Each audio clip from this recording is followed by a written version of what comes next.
Hello বন্ধুরা, আসসালামু আলাইকুম। কেমন আছেন সবাই? আশা করি ভালো আছেন এবং কাছে ও দূরে থেকে যে যেখান থেকে আমার ব্লগ ভিডিওগুলো দেখেন তাদের সকলকে অসংখ্য অসংখ্য ধন্যবাদ এবং শুভকামনা করে আমি প্রত্যেক দিনের মতো আপনাদের মাঝে নতুন একটি রেসিপি নিয়ে এসেছি। রান্না আজকে আপনাদেরকে এই রান্নাটাই দেখাবো। কথা বেশি আমি বাড়াবো না, আগে চলেন রান্নাই দেখাই।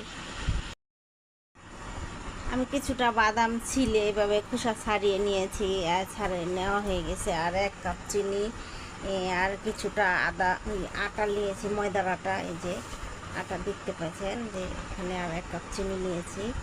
এগুলা দিয়ে এই এই বাদামটা রান্না করে দেখাবো আপনাদেরকে। কটকটি বানাবো, তার জন্য একটা গ্যাসের ফ্লেমে একটা কড়াই বসিয়ে দিয়েছি। কড়াইয়ের মধ্যে আমি প্রথমে একটু বাদাম ভেজে নেব হালকা করে। তাপ হয়েছে কিনা দেখবো, দেখে বাদামটা ভেজে নেব। বাদামটা আমি এইভাবে ভাজবো সুন্দর করে, আস্তে করে। বাদাম ভাজা হয়ে গেছে, আর এখন আমি উঠিয়ে নেব। উঠানো হয়ে গেলে আমি কাছে উঠাবো। উঠানো শেষ। এখন আমি একটু ঘি দিয়ে দেবো কড়াইটার মধ্যে। সামান্য একটু ঘি বেশি লাগবে না, অল্প 1 চামচ ঘি হলেই যথেষ্ট। ঘিটা আমি এভাবে একটু নাড়া দিয়ে গলিয়ে নেব। গলানো হয়ে গেলে এখন আমি এই চিনি, 1 কাপ চিনিটা দিয়ে দেবো এই ঘির মধ্যে, দিয়ে একটু নাড়াচাড়া দিয়ে নেব। নাড়াচাড়া দিলে আর চিনিটা একটু গলে যাবে সুন্দর ভালোভাবে। তার মধ্যে আমি বাদামটা দিয়ে দেব। বাদামটা দিয়ে চিনির সাথে একসাথে ভাজা করে নেব।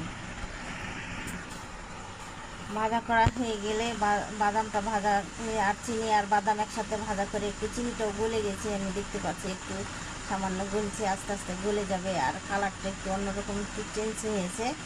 এখন চেঞ্জ হয়ে গেলে এখন আমি একটু নাড়াচাড়া দেওয়া হয়ে গেছে, একটু কালারটা অন্যরকম হয়ে গেছে। আর তার মধ্যে আমি একটু সামান্য পানি দিয়ে দেবো, যাতে এই চিনিটা একটু হালকা নরম হয়, তার জন্য। আর এর মধ্যে একটু চিনি লবণ দিয়েছি, আগে দেওয়া হয়ে গেছে, আমার বলা হয়নি, তাই এখন বলে দিলাম। এই যে সুন্দর পানি দেওয়াতে একটু নরম নরম হয়ে গেছে চিনিটা, দেখতে পাচ্ছি।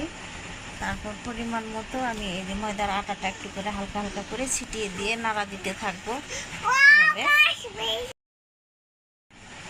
ময়দার আটাটা দিয়ে এর উপরে উপরে হালকা করে ছিটিয়ে ছিটিয়ে দিয়ে একটু নাড়া দিব আস্তে আস্তে সুন্দরভাবে। আর একটু করে হালকা একটু ঝরঝরা হতে লাগবে, তখন গায়ে যেভাবে দিব দিতে থাকবো, আর ওবিটে তো লাড়তে থাকবো। লাড়া দেওয়া হয়ে গেলে তখন যখন দেখবো একটু দলা পেকে যাচ্ছে, একটু ঝরঝরা হতে লেগেছে, তখন আমি কটকটিটা নামিয়ে নেব।